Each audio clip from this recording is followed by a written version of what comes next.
দেখছেন কলকাতা টিভির সঙ্গে রয়েছে আমি তসমিনা। শুরু করছি গুড মর্নিং কলকাতা। শুরুতে যে খবরে নজর রাখবো, দলের শোকজের জবাব দিলেন ভরতপুরে তৃণমূল কংগ্রেসের বিধায়ক হুমায়ুন কবির। শোকজের জবাব দিয়েও বুঝিয়ে দিলেন নিজের অবস্থানে অনড় তিনি। তৃণমূল সাংসদ কল্যাণ বন্দ্যোপাধ্যায়ের ভূমিকায় দলের শৃঙ্খলা রক্ষা কমিটির কাছে শাস্তির দাবি জানিয়েছেন তৃণমূল সাংসদ। লাগাতার বিতর্কিত মন্তব্যের জেরে দলের শৃঙ্খলা ভঙ্গের অভিযোগে শোকজ করা হয় তৃণমূল বিধায়ক হুমায়ুন কবিরকে। সোমবার কালীঘাটে জাতীয় কর্মসমিতির বৈঠক করেন মমতা বন্দ্যোপাধ্যায়। তার পরের দিনই দলের নির্দেশের তোয়াক্কা না করে বেফাঁস মন্তব্য করেন তৃণমূল বিধায়ক হুমায়ুন কবির। এরপরই শৃঙ্খলা ভঙ্গের অভিযোগে শোকজ করা হয় তাঁকে। তৃণমূল নেত্রীর নির্দেশে শুক্রবার শোকজের জবাব দেন তিনি। পাশাপাশি ফের দলের আর এক নেতা কল্যাণ বন্দ্যোপাধ্যায়ের বিরুদ্ধে কুকথার অভিযোগ তুলে শাস্তির দাবি জানিয়েছেন ভরতপুরের বিধায়ক। ভালোই বুঝতে পারছেন কাকে কল্যাণ বন্দ্যোপাধ্যায় নিশ্চয়ই তার মধ্যে পড়েন। কল্যাণ বন্দ্যোপাধ্যায় তৃণমূল ভট্টাচার্যকে যেভাবে গত কয়েকদিন আগে তাকে নিয়ে প্রশ্ন করেছে যে কার হাত আছে, কার মদত আছে তৃণমূল ভট্টাচার্যের উপরে, তো সেটাও ক্লিয়ার হওয়ার দরকার। তো কারণ তিনি সেটা বলে কেন পার পাবে, তিনাকে কেন শোকজের আওতায় আসবে না? আমি ডিসিপ্লিনারি কমিটির কাছে এই প্রশ্নই তো রাখছি। হুমায়ুন কবির শুধু উত্তর দেননি, উত্তরের সঙ্গে প্রশ্ন ছুড়ে দিয়েছেন বলে দাবি করেছেন বিজেপি নেতা সজল ঘোষ। উত্তর দিয়েছেন না, উত্তরের নামে দলের মুখে যাদের দলের শৃঙ্খলা রক্ষা কমিটির গালে জুতোর বাড়ি মেরেছেন। প্র্যাকটিক্যালি ব্যাপারটা তো সেই রকমই। হ্যাঁ, কারণ উত্তর দেননি উনি, উত্তরের সঙ্গে সঙ্গে কিছু প্রশ্ন ছুড়ে দিয়েছেন। আবে দুধে মিশে যাবে আর আঁটি গড়াগড়ি খাবে। দলের কাছে চাপে পড়ে তৃণমূল বিধায়কের বিপ্লব কার্যত শেষ বলে জানিয়েছেন কংগ্রেস নেতা সৌম্য আইচ রায়। কালীঘাট আর ক্যাপাসিটির লড়াইয়ের এদের বোঝা উচিত যে মাথারা সবসময় এক জায়গায় হয়ে যাবে, মানে আমি দুধে এক জায়গায় হয়ে যাবে, আটি গড়াগড়ি খাবে। তাই উনি এখন পস্তাচ্ছেন।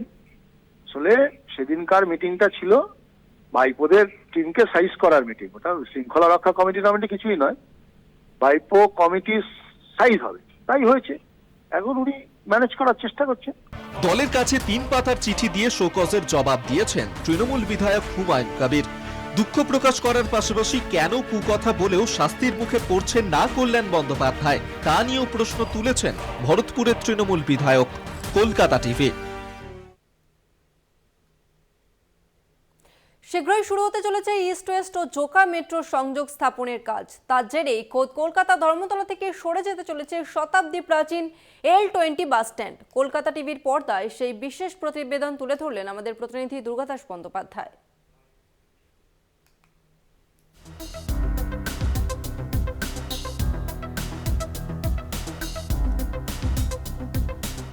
শহর কলকাতার বুকে বলা যেতে পারে একদম হাট বা কেন্দ্রীয় স্থলে রয়েছে L20 বাস স্ট্যান্ড।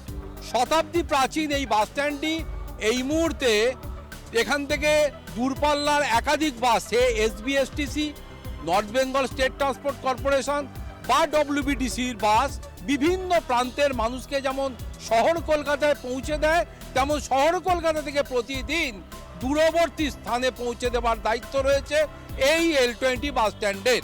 সম্প্রতি মেট্রো রেলের কাজ করার জন্য বা শুরু করার জন্য এখানে মার্কিং করে দেওয়া হয়েছে। ধর্মতলা একটা জায়গা জাংশন, যেখান থেকে বাস ধরে কলকাতার বিভিন্ন প্রান্তে যাওয়া যায়। ফলে বিকল্প জায়গাগুলো আমরা তৈরি না হওয়া পর্যন্ত তো তুলে দেওয়া যায় না। এই যেমন সাঁতরাগাছি বাস স্ট্যান্ডটা, ওখানে ব্রিজের কাজ হচ্ছে, HRBC ব্রিজের কাজটা কমপ্লিট করলেই আমরা কিন্তু আবার করব, ওখানে আমরা কিছু বাসকে সরিয়ে দিতে পারব। স্ট্যান্ড বাস টার্মিনাস এগুলো নতুন করে তৈরি করা জায়গা যেরকম পাবো তার উপরেই নির্ভর করছে আমরা কতটা দ্রুত এটা করতে পারছি। নতুন যে ইস্ট ওয়েস্ট মেট্রো প্রকল্পের কাজ, সেটাকেই কিন্তু এগিয়ে নিয়ে যাওয়া হবে এবং সেই লক্ষ্যেই আগামী কিছুদিনের মধ্যেই এই বাস স্ট্যান্ডের এই স্থানের নিচে খোঁড়ার কাজ শুরু হবে। যে মেট্রো যেভাবে কলকাতায় একটা বিভিন্ন মেট্রো রুট তৈরি হয়েছে, যেভাবে মেট্রো লাইন তৈরি হচ্ছে বিভিন্ন জায়গায়, ফলে আগে যে ধরনের বাস লাইনগুলো ছিল, বাস রুটগুলো ছিল, সেগুলো রিসাপেল করার একটা প্রয়োজনীয়তা আছে। এর জন্য আমরা রাইডসকে দায়িত্ব দিয়েছি, তারা একটা সার্ভে করছে, করে একটা নতুন মোবিলিটি প্ল্যান তারা আমাদের কাছে জমা করবে। ট্রেঞ্চ খোঁড়ার কাজ যখন শুরু হবে, সমগ্র এই L20 বাস স্ট্যান্ডই এখান থেকে তুলে নিয়ে চলে যাওয়া হবে অন্যত্র স্থানে। কার্জন পার্কের জায়গাটাতে শিফট করে যাওয়ার যে কথা হচ্ছে, ওখানে কি ইনফ্রাস্ট্রাকচার তৈরি করবেন আপনারাই? কিছু তো করতে হয়। হ্যাঁ, ওটা কি পশ্চিমবঙ্গ গভর্নমেন্টই তৈরি করবে? হ্যাঁ, আমরা কিছু ইনফ্রাস্ট্রাকচার বাস চলাচল করার জন্য যেটা দরকার সেটা আমরা করে দেবো। এসপ্ল্যানেডের মেট্রো স্টেশন সংলগ্ন এলাকাতেই ইতিমধ্যে ইস্ট ওয়েস্ট মেট্রোর সংযোগের কাজ চলছে এবং কার্জন পার্কের এই পুরো অংশটি ঘিরেই এইখানেতেই L20 বাস স্ট্যান্ডকে নিয়ে আসা হবে এবং এখান থেকেই দূরপাল্লার SBSTC, WBTC এবং NBSTCর বাসকে এখানে রাখা হবে এবং এখান থেকেই মানুষ উঠে তাদের দূর দূরান্তের গন্তব্যস্থলে পৌঁছতে পারবেন। ক্যামেরায় সুবীর সরকারের সঙ্গে দুর্গা দাস বন্দ্যোপাধ্যায়, কলকাতা টিভি। মাগুরার পাত্রসার ব্লকের বালসি 2 নম্বর অঞ্চলের 2 তৃণমূল নেতা মানবিকতার পরিচয় দিলেন। পাকা বাড়ি থাকায় ফিরিয়ে দিলেন আবাস যোজনার ঘর। অন্যদিকে কালনায় বিধবার বাড়ি দখল করে আবাসের সার্ভে করালো একজন পাকা বাড়ির মালিক। ফের সার্ভে করিয়ে যথাযথ ব্যবস্থা নেওয়ার আশ্বাস কালনা মহকুমা শাসক শুভম আগরওয়ালের।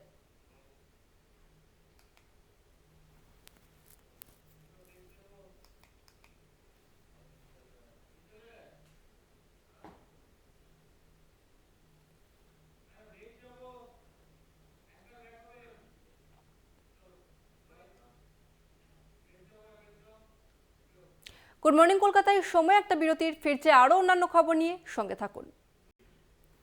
কোটি কোটি টাকা ব্যয়ে তৈরি হওয়া সরকারি বাস টার্মিনাল বর্তমানে বন্ধ। ঝোপঝাড়ে ভর্তি নদিয়ার কৃষ্ণনগর বাস স্ট্যান্ডের পাশে সরকারি বাস টার্মিনালের সমস্যায় যাত্রীরা, শুরু শাসক বিরোধী চর্চা।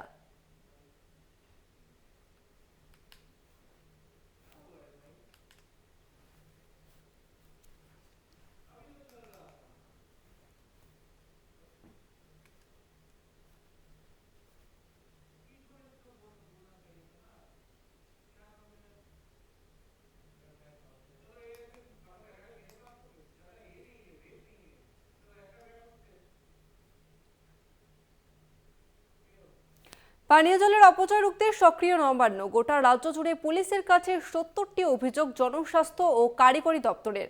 মুখ্যমন্ত্রীর উষ্মা এবং নবান্নের নির্দেশের পর নড়ে চড়ে বসেছে জনস্বাস্থ্য কারিগরি দপ্তর। এই খবরে নজর রাখবো, তবে এই মুহূর্তে সময় একটা বিরতির, ফিরছি বিরতির পর, সঙ্গে থাকুন। বাঁকুড়ার পাত্রসার ব্লকের বালসি 2 নম্বর অঞ্চলের 2 তৃণমূল নেতা মানবিকতার পরিচয় দিলেন। পাকা বাড়ি ফিরিয়ে দিলেন আবাস যোজনার ঘর। অন্যদিকে কালনায় বিধবার বাড়ি দখল করে আবাসনের সার্ভে করালো একজন পাকা বাড়ির মালিক। ফের সার্ভে করিয়ে যথাযথ ব্যবস্থা নেওয়ার আশ্বাস কালনা মহকুমা শাসক শুভম আগরওয়ালের। এবার উলট পুরাণ, শাসক দলের বিরুদ্ধে আবাস নিয়ে বিক্ষোভ ক্রমে পঞ্চীপিত হচ্ছে। এই পরিস্থিতিতে আবাস যোজনার বাড়ি ফিরিয়ে দিলেন তৃণমূলের অঞ্চল সহ সভাপতি ও অঞ্চল কোর কমিটির সদস্য। যোগ্যদের বাড়ি পাইয়ে দেওয়ার লক্ষ্যে ঘর ফিরিয়ে দিলেন আনন্দ মাঝি ও নিমাই মাঝি নামে 2 ভাই। বাঁকুড়ার পাত্রসাহের ব্লকের বালসি 2 নম্বর অঞ্চলের ওই তৃণমূল নেতা মানবিকতার পরিচয় দিলেন। বাড়ি ফেরানোর জন্য একটি লিখিত দরখাস্ত করে পাত্রসাহের সমষ্টি উন্নয়ন আধিকারিকের কাছে জমা দেয় 2 তৃণমূল নেতা।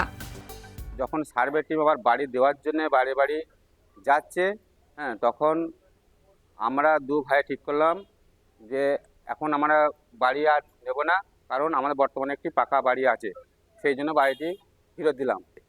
যখন বাড়িতে সার্ভে টিম যায়, যাওয়ার পর বলে আমরা বাড়ি করেছি, আমাদের বাড়িটি দরকার নেই, এই বাড়িটি যাতে এবং গরিব মানুষ পায় তার জন্য আপনারা ব্যবস্থা করুন। সেই কারণে নিমাই মাঝি ও আনন্দ মাঝি পাত্রসার ব্লকে বিডিও অফিসে গিয়েছিল এবং বিডিও অফিসে গিয়ে রিসিপ্ট সেকশনে জমা দিয়ে যে যাতে আমার বাড়িটি আমাকে না দিয়ে অন্তত যে গরিব মানুষ এবং যোগ্য ব্যক্তি পায় তার ব্যবস্থা করেছি। কালনায় বিধবার বাড়ি দখল করে আবাসনের সার্ভে করালো একজন পাকা বাড়ির মালিক। কালনা মহকুমা শাসককে লিখিত অভিযোগ জানান ওই মহিলা। পূর্বস্থলী 2 নম্বর ব্লকের পশ্চিম আটপাড়া গ্রামের ঘটনা। আনসুরা বিবি শেখ নিজের কাঁচা বাড়িতে একাই থাকেন। তিনি একটি প্রাথমিক স্কুলের ছাত্রছাত্রীদের রান্না করার কাজে যুক্ত। বিধবার অভিযোগ, তার অবর্তমানে রহিম শেখ নামের একজন পাকা বাড়ির মালিক তার বাড়ির দখল নিয়ে সরকারি কর্মচারীদের দিয়ে একটি সার্ভে করান। অভিযোগ, আবাসন প্রকল্পে সরকারি ঘর নেওয়ার জন্যই তার বাড়ির দখল নিয়েছিল রহিম শেখ। মানে আপনি কি ঘর পাননি? না। তাহলে কে পেয়েছে? আপনার ঘরটা কে পেয়েছে? ওই যে রহিম শেখ পাচ্ছে। কেন? ও আমার ঘরে ছবি তুলে নিয়ে যাচ্ছে। ছবি তুলে নিয়ে গিয়েছে? তবে সার্ভে করানোর কথা স্বীকার করেন রহিম শেখ। স্থানীয় মাজিদা গ্রাম পঞ্চায়েত প্রধান খন্দকার মুজিবুর রহমান বিষয়টি খতিয়ে দেখার আশ্বাস দিয়েছেন। ওটা আমরা তো জানি না, ধরুন আমরা তো ইনকোয়ারিতে ছিলাম না। আমি প্রধান বলছি, আমি ছিলাম না ইনকোয়ারিতে, বা ইনকোয়ারিতে আমাদেরকে ডাকে উনি। হ্যাঁ, যদি এইভাবে ডাকা না হয় বা না যদি করে, যে লিস্ট বেরিয়েছে তো ও তো নাম নেই দেখছি, তাহলে তো বাদ হয়ে গিয়েছে, তা আউট হয়ে গিয়েছে। 100 বার করবো, 100 বার নেবো না কেন? খুবই গুরুত্বপূর্ণ অভিযোগ। পূর্বস্থলী 2 নম্বর বিডিওকে দিয়ে ফের সার্ভে করিয়ে যথাযথ ব্যবস্থা নেবেন বলে জানান কালনা মহকুমা শাসক শুভম আগরওয়াল। আবাস তরজা চলছে, সমস্যা সমাধানের দিকে তাকিয়ে বঞ্চিতরা। কলকাতা টিভি।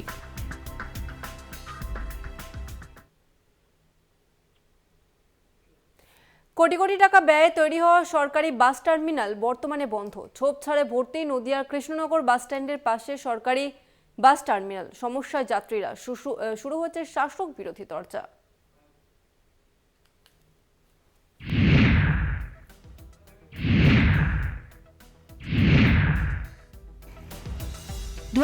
থেকে 2024 গড়িয়েছে অনেক সময়, কিন্তু কোটি টাকা ব্যয়ে তৈরি সরকারি বাস টার্মিনাস আজ ঝোপ জঙ্গলে ভরা।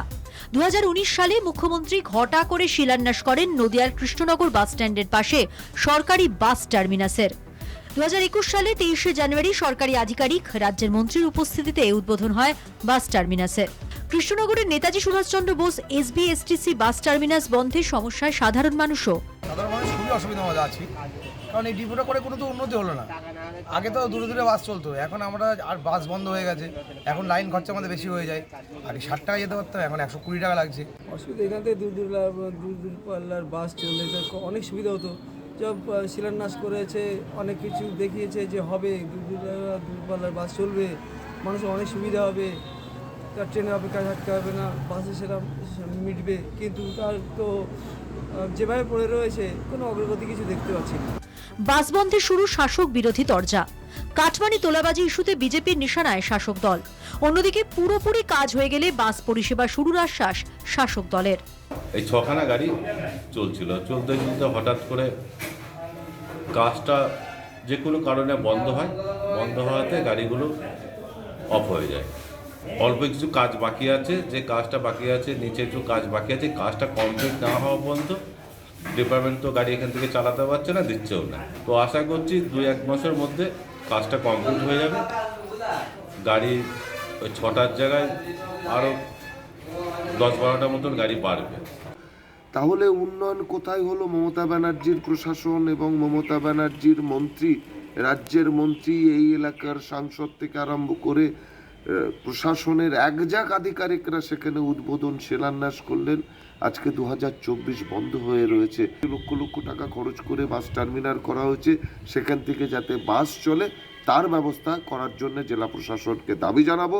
না হলে কিন্তু ভারতীয় জনতা পার্টি আগামী দিন বৃহত্তর আন্দোলন সংগঠিত করবে।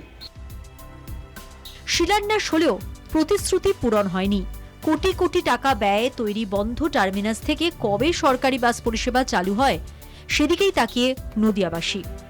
কৃষ্ণনগর থেকে রূপম রায়ের রিপোর্ট, কলকাতা টিভি।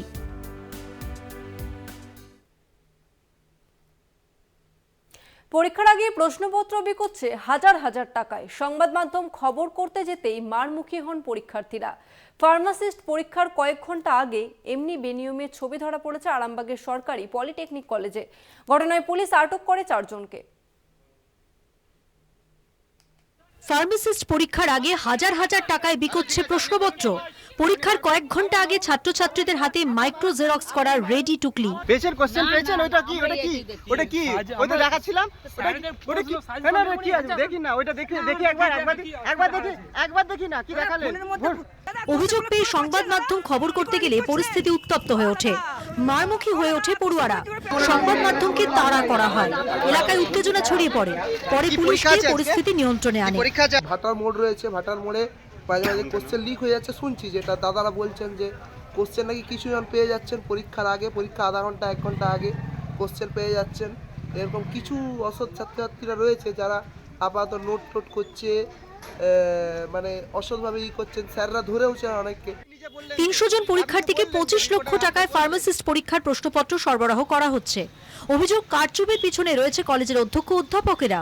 একটি চক্র টাকার বিনিময়ে পরীক্ষার্থীদের প্রশ্নপত্র দিচ্ছে বলে অভিযোগ স্থানীয়দের। এই যে কলেজের প্রফেসর প্রিন্সিপাল, সে আধ ঘন্টা থেকে 1 ঘন্টা আগে প্রশ্ন উত্তর একবারে সমস্ত মেল করে দিচ্ছে, তার বিনিময়ে প্রচুর টাকার রফা হয়েছে। হ্যাঁ, এই যে ফার্মাসির যে লাইসেন্সটা, এই লাইসেন্সটা মানুষ, এটা তো একটা ধরুন সে ফার্মাসির লাইসেন্স করার পর একটা ওষুধ দোকান করবে, সে যদি টুগলি করে পাস করে যদি পরীক্ষা দিয়ে সে একটা লাইসেন্স নিয়ে ওষুধ দোকান করে, সে তো পেটে যন্ত্রণার ওষুধ মাথা যন্ত্রণায় দিবে। ফার্মাসিস্টের লাইসেন্স পেলেই কেল্লা ফতে, মাসে মাসে হাজার হাজার টাকা রোজগার। জালিয়াতির জেরে অযোগ্য পরীক্ষার্থীরাই পেয়ে যাবেন লাইসেন্স। এরাই একদিন ভুল ওষুধ দেবেন সাধারণ মানুষকে। ভবিষ্যতে ভয়ঙ্কর পরিস্থিতির কথা ভেবে আটকে উঠছেন সাধারণ মানুষ। দীপঞ্জন রায়ের report, Kolkata TV. Good morning Kolkata আজ এই পর্যন্তই। দেখতে থাকুন কলকাতা টিভি, রাত দিন 7 দিন।